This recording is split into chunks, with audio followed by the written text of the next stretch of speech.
of the Constitution of India and merge ourselves with the BJP. हम BJP में विलय करते हैं।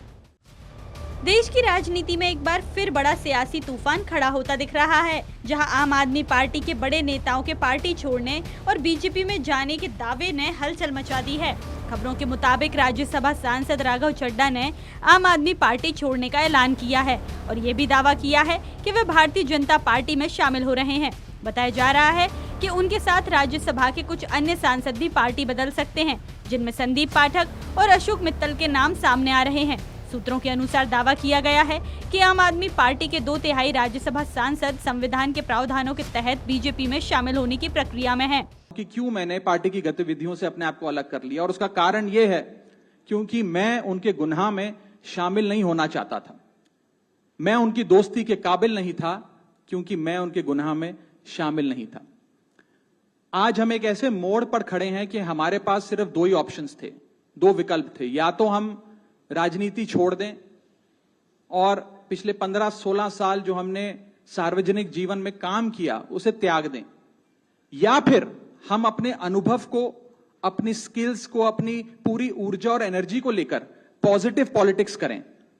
इसीलिए हमने ये डिसाइड किया that we the 2/3 members of parliament of the belonging to the Aam Aadmi Party in Rajya Sabha exercise the provisions of the Constitution of India and merge ourselves with the BJP. हम BJP में विलय करते हैं। पिछले 12 सालों में Bharatiya Janata party की केंद्र की सरकार, माननीय प्रधानमंत्री नरेंद्र मोदी जी के नेतृत्व में जो सरकार चल रही है, उसने कई मजबूत ऐसे फैसले लिए जो आज से पहले नेता फैसले लेने से शायद डरते थे।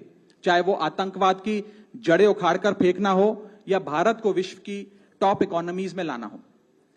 और इस नेतृत्व पे जनता ने 1 बार नहीं, 2 बार नहीं, 3 बार मोहर लगाई है।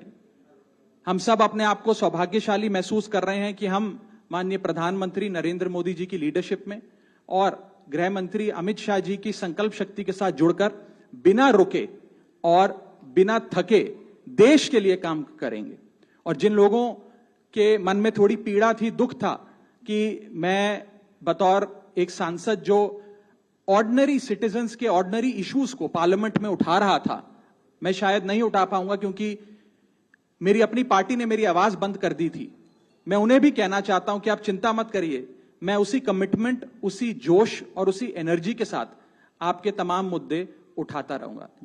इस पूरे घटनाक्रम के बीच राजनीतिक माहौल गर्म हो गया है और सभी की नजरें बीजेपी की आधिकारिक पुष्टि पर टिकी हैं, क्योंकि अगर यह दावा सही साबित होता है तो यह आम आदमी पार्टी के लिए बड़ा राजनीतिक झटका माना जाएगा। Bureau report, TV 27 news.